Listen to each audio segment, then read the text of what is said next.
घेतलेला असेल तर मग उद्या श्री नामदेव पायरीच्या इथं जाऊन आपण हे आंदोलन सुरू ठेवावं असं मनामध्ये आहे. आता आज संध्याकाळी सर्व लोकांशी बोलून आम्ही निर्णय घेऊ.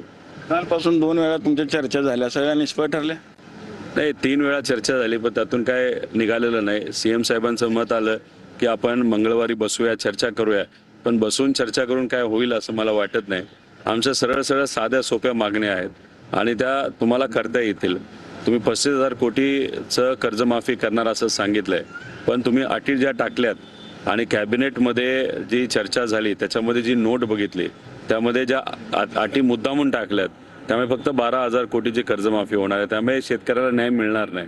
त्यामुळे आमचं एवढंच म्हणणं आहे की तुम्ही डिक्लेअर करा, टी व्हीवर डिक्लेअर करा, आज डिक्लेअर करा की या 2 ज्या जाचक अटी आहेत त्याच्यामध्ये 2019ची अट आहे, रेग्युलर भरणारे जे कस्टमर आहे, जे शेतकरी आहेत त्यांचं 25, 26 आणि 26, 27 याची जी अट आहे ही आम्ही काढत आहोत. आम्ही लगेच इथून उठू. आम्हाला कोणाला भेटायचं पण कारण नाही. आम्हाला काही नेत्याला इथं आलं पाहिजे असंही आमचं मत नाही. आमचं फक्त मत आहे की तुम्ही मीडियासमोर जाहीर करा आम्ही काढत आहोत.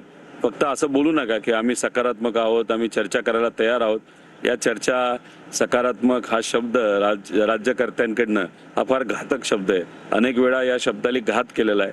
त्यामुळे आमचा नेत्यांच्या सकारात्मक या शब्दावर विश्वास नाही. सीएम साहेबांकडनं कोणाकडनं फोन डायरेक्ट नाही, अजूनपर्यंत कोणाकडनं तिथं फोन आलेला नाही. दुर्दैव एवढंच आहे की एकनाथ शिंदे साहेबांच्या पक्षातले काही भ्रष्ट नेते माझ्यावर बोलतायत.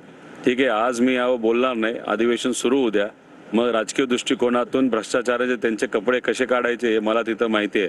आणि भाजपचे नेते ज्यांना कदाचित असं जाणवतंय सामान्य लोकांची कुठेही जाण नाही असे नेते सुद्धा बोलतायत. त्यांच्याबद्दल सुद्धा हे आंदोलन झाल्यानंतर पुरावे सकट काही गोष्टी तिथं मी बोलेल.